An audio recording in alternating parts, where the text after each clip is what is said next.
はい、こんにちは。MD ジャックです。気温が高くなってきて過ごしやすいですが、部屋の中はそろそろ PC の排熱が気になり始めています。こんにちは、愛です。窓を開けると気持ちいい季節ですね。今回は TWS ですね。そう。シリーズ化できるかどうかはわからないけど、低価格 TWS も定期的にレビューできればいいな、と思って。今回は実売価格が3000円を切るトランヤ T10B を聞いてみます。トランヤは香港発のメーカーで2017年にスタートしていますね。アメリカの Amazon では結構知名度があるようです。日本では T10 が以前クラファンの幕開けで扱われていました。T10B は T10 のモディファイ版でベースブーストモードがあるのが特徴です。ノイキャンも外音取り込みもない TWS なので機能面では勝ち目はなく、安いだけで特徴がなければ購入のきっかけにはならないでしょう。私が気になったのは低レイテンシーとなるゲームモード、音質面での2つのモード、そして 12mm のグラフェンダイナミックドライバーです。 TWS で 12mm のドライバーは結構大きいんじゃないかと思ったんで、単純に聞いてみたかったんですよね。サイズ、重さはこんな感じで TWS としては普通でしょう。本体、充電ケースともプラスティッキーで高級感はありません。3000円切るモデルでそこは期待しちゃダメ。むしろ当然です。ただ全体的にマットな感じなので指紋が目立ったりはしないです。IPX7 準拠の防水、防寒仕様は意外とありがたくて、ウォーキング、ランニングの後、結構本体に汗がつくので、それを気にしなくていいのは使い始めて実感します。本体はちょっと厚みがありますが、12mm のドライバー入ってますから、それなりの大きさがあるのは当然といえば当然。でも装着してみるとフィット感は良くて、遮音性は結構優秀だと思いました。充電ケースには TWS 専用イヤピじゃなくてもほぼ収まり、手持ちの自分の好きなイヤピが使えるのはありがたいです。そもそも付属のイヤピが軸長めですね。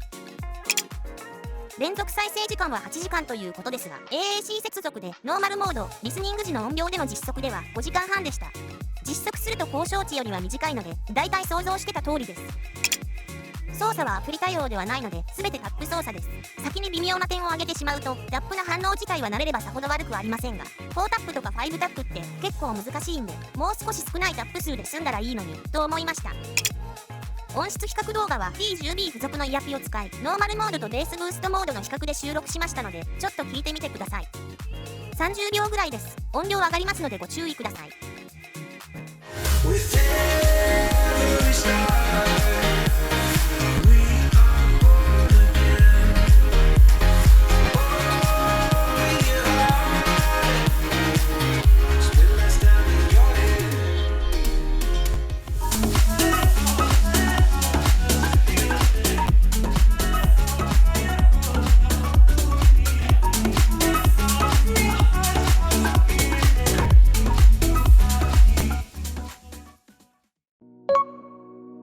付属のイヤピで音収録するのは珍しいですね。どうしてですか？エントリーモデルで本体が3000円弱、イヤピをもしファイナル E タイプに交換したら1000円ぐらいの出費でしょう。だからまずオプションなしの音で収録してみようと思ったんだよね。音質比較どうだったかな？ノーマルモードはもっとドンシャリかと思ったんですけど、違うみたいですね。そうなんだよ。 TWS にありがちな派手なドンシャリじゃなく、この波形のように中高域中心の優先モデルにあるようなチューニングなのがちょっと意外。サウンドステージもなかなか広く感じたけど、ちょっとフォーカスが甘い感じしたな。低域を控えめにしたのはベースブーストモードがあるからだろうね。ベースブーストモードの波形を重ねると一気に 8dB ぐらい低域が上がってる。トータルボリュームも 1dB ぐらい上がるので、ここではレベルを合わせた後重ねています。ちなみにファイナル E タイプでの波形比較はこんな感じです。1と2の横に引いたラインの傾き方とピンクノイズの基準ラインからの離れ方を意識して見ていただくと違いが分かりやすいと思います。3キロ、5キロのピークの違い、6キロの落ち込み方の違いあたりに目が行きます。せっかくのモード切り替えは嬉しいんですが、率直な感想は、ノーマルモードは中高域盛りすぎで聞き疲れしやすい。ベースブーストモードは低域盛りすぎで他の帯域へかぶり気味。ただ全体としてはなかなかいい線いってると思います。基礎的な力はあるのに調整が今一つという感じなので、いつもの通り EQ 補正してこんな感じにするとはっきり言って化けます。ノーマルモードをベースに低域をちょい足し、中域をちょい削り、中高域も削り、高域をちょっと足しました。結構いじってるじゃんかと思われるかもしれませんが、調整幅が大きくても3から 4dB なので経験上大きな補正ではないんです。 Amazon Music の EQ だとこんな感じです。ちょっと聞いてみてください。音量上がりますのでご注意ください。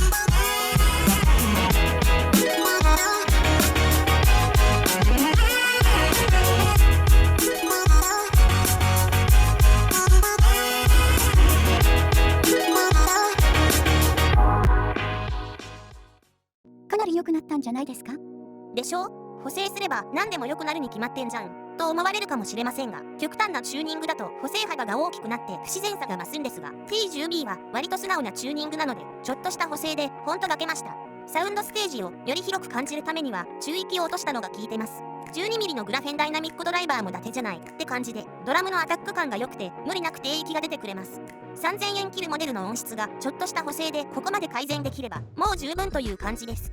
EQ 補正は初心者の方には難しく感じるかもしれませんが、例えば Amazon Music だったら5バンドの EQ でこんな風に上げ下げするだけで、要は自分の好きなように調整するだけですから、楽しみながらやっていただければと思います。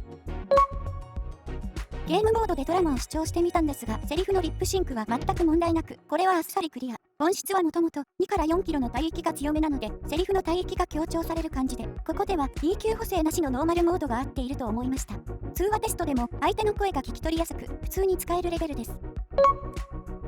いい点、微妙な点はざっくり上にまとめたのでご参考になればと。なんか思っていた以上に良かったんじゃないですか？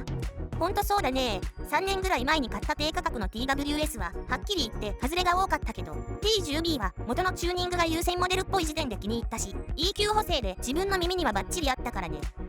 もうちょっと追い込んでみたくなったわ。あとは耐久性ですね。あまり知らないメーカーだと心配になりますが、購入後14日以内に製品登録すると保証期間が3ヶ月延長されて15ヶ月になるので、忘れずに登録した方が良いと思います。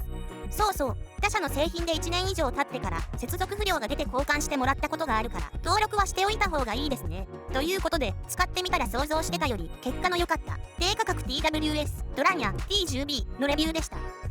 ではまた次の動画で。ご視聴ありがとうございました。MD ジャックチャンネルはイヤホンレビューを音と波形た言葉で表現します。チャンネル登録お願いします。